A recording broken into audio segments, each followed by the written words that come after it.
আসসালামু আলাইকুম এভরিওয়ান।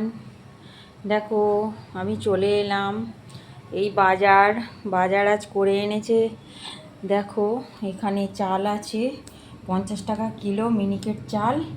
এখানে আছে দেখো বিস্কিট, এখানে আছে তেল, এখানে একটা বিস্কিট আছে, ওখানে আছে বেসন, এখানে চিনি, সার্ফ এক্সেল, এখানে রেড মাজন আছে, আর এখানে 1 কার্টুন ডিম, কালো জিরে আছে, এখানে আছে চিনি, আরও আদার্স মানে কাবলি ছোলা, এই ছোলা, এগুলো সব এর ভিতরে ভর্তি।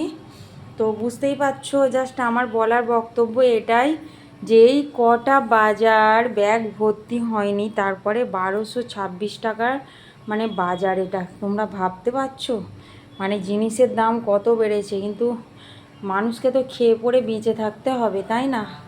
খেতে গেলে তো কিনতেই হবে, বাঁচতে গেলে খাওয়া পড়া করে বাঁচতে হবে, সুস্থভাবে জীবনযাপন করতে হবে।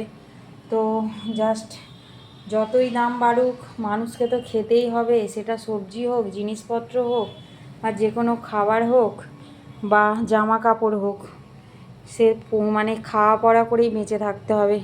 সুস্থ জীবনে বাঁচতে গেলে একটা মাথার ছাউনি আর সুস্থভাবে খাওয়া দাওয়া আর বেঁচে থাকা, এটাই মেন কথা ছিল।